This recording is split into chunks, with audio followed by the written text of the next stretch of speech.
মন্দিরটির উদ্বোধন করেন। এই মনস্ট্রিটিকে লাভার ল্যান্ডমার্ক ধরা হয়। উপরে যে স্তম্ভগুলো দেখতে পাচ্ছ, এখানে মোট 8টা স্তম্ভ করা আছে, অর্থাৎ বৌদ্ধ ধর্মের যে অষ্টাঙ্গিক মার্গ, এক একটা স্তম্ভ এক একটা জিনিসকে বহন করে, যেমন একটা সঠিক দৃষ্টি, সঠিক সংকল্প, সঠিক বাক্য, সঠিক কর্ম, সঠিক জীবিকা, সঠিক চেষ্টা, সঠিক স্মৃতি, সঠিক সমাধি। এটাই হচ্ছে বৌদ্ধদের অষ্টাঙ্গিক মার্গ। বৌদ্ধ ধর্মে এইগুলোকে প্রার্থনা চক্র বলা হয়। এই প্রার্থনা চক্রের গায়ে লেখা আছে ওম মনি পদ্মে হম। অবশ্যের মানে কি সেটা আমি জানি না, তোমাদের অবশ্য কারো যদি এই মানেটা জানা থাকে কমেন্ট বক্সে কমেন্ট করে জানিও। এই মন্ত্র পাঠ করতে করতেই এই চাকাগুলোকে ঘোরাতে ঘোরাতে এই মনস্ট্রির চারিদিকে এইভাবে ঘোরা হয়।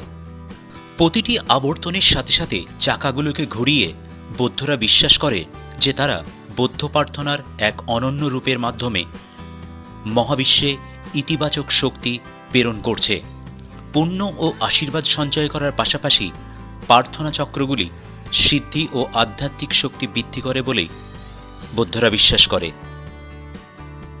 তাই পৃথিবীর যে কোনো বৌদ্ধমঠে তুমি গেলে দেখতে পাবে এই ধরনের প্রার্থনা চক্রগুলিকে বা চাকাগুলিকে। তো আমি এইভাবে পুরো চাকাগুলোকে ঘুরিয়ে